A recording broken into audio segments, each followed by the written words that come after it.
Hey guys, today we're going to be doing a hand coloring of avocado. So you're going to need two files that are in the ME2 folder. You're going to need the avocado sketch, which I sketched for you, and you're going to need the photograph of the avocado. So if you go into ME2, do the V drive. I've rearranged it a little bit, so you'll see that under materials for class, there's digital painting practice. Click on that. The apple's what we did yesterday. Today we went to avocado. So click on that, and you have the sliced. As of right now, I forgot to move this sketch in here, but I'll do that so you have it by the time you guys get here. All right, open those both up inside Photoshop, and then we're going to begin. So the first thing I want you to do is to go over to your sketch, and we're going to duplicate your layer so that you don't go on your original, and then I want you to go to File, Save As, and I'd like you to go ahead and save this in the V drive under your student folder, whatever class period you're in. I'll just go to first period student folder and save it. You can call it whatever you want. You can call it, maybe avocado painting, whatever you want to do, and save it. Okay, now that you have that done, you're ready to begin painting. Again, we're going to use the same tools that we used yesterday. We're going to end up using our brush tool, our mixer brush, and the eyedropper to sample colors and to paint. So let's go over to our photograph, and the first thing I want to do is just kind of get this medium yellow color here. So I'm going to suck it up with the eyedropper tool. You can see that it picks the color up here. If I was to choose green, it picks up green. If I was to choose the skin, it picks that color up. So it really chooses whatever you want. Sometimes you need to zoom in closer to get it, but usually you can do it from a distance. All right, go back to your painting, and now you're going to switch to your brush.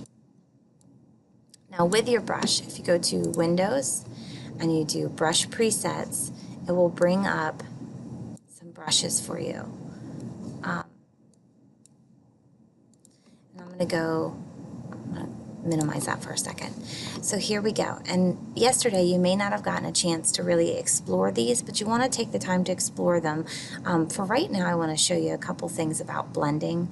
If you were to pick like this brush right here, you can change the opacity of the brush and the flow of the brush. So that means how strong it's going to be. Think of it like you were really painting and you wanted a light color of it on there. You didn't want it really heavy. You might water down your brush or water down the paint. That's what you're doing when you're doing the opacity. And the flow is really, it has this like air gun, paint gun look right here. Flow means how much pressure is going on it. So for instance, let's say I make this 100% and I make my flow 100%. When I paint, it's solid like that. But if I change my opacity down, it's a lot lighter. If I change my flow down, it's very minimal the way it paints, okay? So let's say I change my opacity all the way up, but I keep my flow light.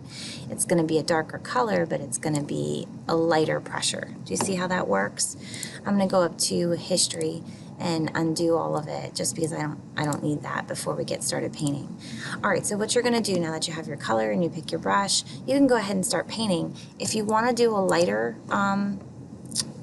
first, you can. If you don't wanna do it later and you wanna start out solid, you can always, as long as it's in its own separate, let me move this over. As long as it's in its own separate layer, you can always change the opacity of the layer to get it what you want. I'm in normal paint mode. You guys could change the paint mode if you want to, but I think normal's good. And so I'm just gonna go in and start painting. Now I have my flow down at 15%. You can see how it kind of gives you a sketchy overlap look. I am going to turn my flow up, and I'm just going to change it right there and start painting. The reason being is I can always adjust the opacity of the overall layer, and usually when I'm going to blend two colors together, I tend to like to, if I'm going to blend two colors together, I like to change the flow and the opacity then. So I'm going to go over to the avocado, and I just want to show you, I'm not going to do a full example of this because I think you guys have the idea of it now, but I'm going to click on this green and suck up the green, and I'm going to go back to my sketch, and I'm going to paint the green right along the edge. Remember, you can always use your eraser. Mine feels very sloppy at the moment, but this is what I wanted to show you. So let's say that you're painting this and you want to blend these two together. Well, there's options. You can use the color mixer tool, but you can also change right here your flow down and your opacity down. And as you paint, it kind of gives you a lighter blending, almost like a light shadow. And you can see where it goes on the background, it looks very light, but as it comes over here. So that's one option. You have to be careful because the more you paint it, the more that overlapped layer look that you get. If you change your brush to mixer brush, and there's a couple I want you to see. If you go down here to the stump blender, there's stump blender auto clean and there's stump blender non-cleaning. I do the auto clean, which just basically means it's going to clean it's pretending like it's a paintbrush, and it's going to clean it for you. Now I'm going to zoom in so you can see what it's doing, and I'm going to enlarge this. And so as I go, you can see that it's just taking these and smoothing them out a little bit and blending those colors together. It's so subtle that you may not notice it, but I'll show you the before and after.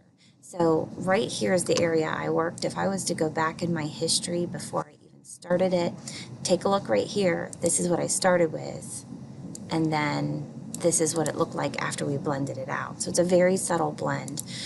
You can try all these, and you should try all these because they all give you different feelings or different things. I like the airbrush low density. That's a very subtle way to kind of come in and spray. Think of it like an airbrush. And see this right here? As I click, it presses down the longer I hold it. So it's telling you when it is applying color and when it's not applying color. It just gives you that heads up. Okay, so you should be able to, between changing your brushes and changing your mixer, you should be able to start to blend your colors better together. So for your practice for today, just go ahead and start practicing with the avocado. Things to pay attention to. This, obviously, the skin of the avocado is going to be a little bit harder, and even this is going to be harder. But you can change when you go to do, let's say that I pick up this brown color of the seed for the avocado, and I come back to this painting and I want to paint it this brown, and I'm going to make sure that I change. That's the tricky thing, is you have to make sure you change everything back again as you're working. So I'm just going to very quickly kind of go in here. And I'm being very sloppy with this because I don't want to hold you guys up from working. Let's say that I fill that in. Let's go back to my picture. So I chose this color, but there's some darker areas, so I want to go in here and pick that. I'm going to go back to my painting and back to the brush. I'm going to switch out. I'm going to pick like a fuzzier brush because I don't want it to be really hard. Maybe I'll pick one like this. No, I'll go back up. Okay, and then I can go in and start to add some of those shadows. And again, this is all things that need to be blended out. So for you guys, you have two monitors. I do not at the moment. So it's a little harder for me to be able to look at this. There we go. Maybe I can do it this way to be able to look at the painting at the same time. So I'm just going to try to replicate what I see in this picture and come in. And then again, sample the colors as you're going along and paint where you see those colors. Now, one thing to mention, if you get a textured brush, so if I go up here and I was to choose, I'm going to open my brush presets again, and I wanted a brush with texture. I want to get the texture of this avocado seed. I can find something to give me that texture. This could possibly be it. I'm not sure. I'm going to grab it and just try it and see what happens. I'm going to pick maybe like this medium brown right here. And I'm going to go back to the brush and let's just see what happens when I run over top of it. So that gives it a little bit of a grainier look. I'd have to experiment to find the right brush, but that's how you can add texture to it to make it look more like the seed and less like just a flat coloring. And as you go down, pay attention to the left-hand side. It shows you what those brushes are and what they do. There's a variety of them. You know, you could just play around and just see. And like that's too much of a stamp, so I wouldn't want that. This might be a good one, except it's too scratchy looking. So, you know, you could always, this could be a time where like you chose, let's say I chose this rougher one. All right, that's not too bad. And I made it larger. I could change the opacity down and I could change the flow down just to give me like a very light kind of textured overall. See how that would give a light texture to give you the replica of the seed. So those are just some things that you guys want to think about as you get going. Have fun with it. I'm trying to give you simpler shapes, nothing that's too difficult to work with just yet, just things that you can kind of play around with. We're going to move into doing characters pretty soon, so I just wanted you to start off with some simpler shapes. Let me know what you need help with. Don't forget to save, and make sure you save in your student folder and not over my original. All right, thanks guys.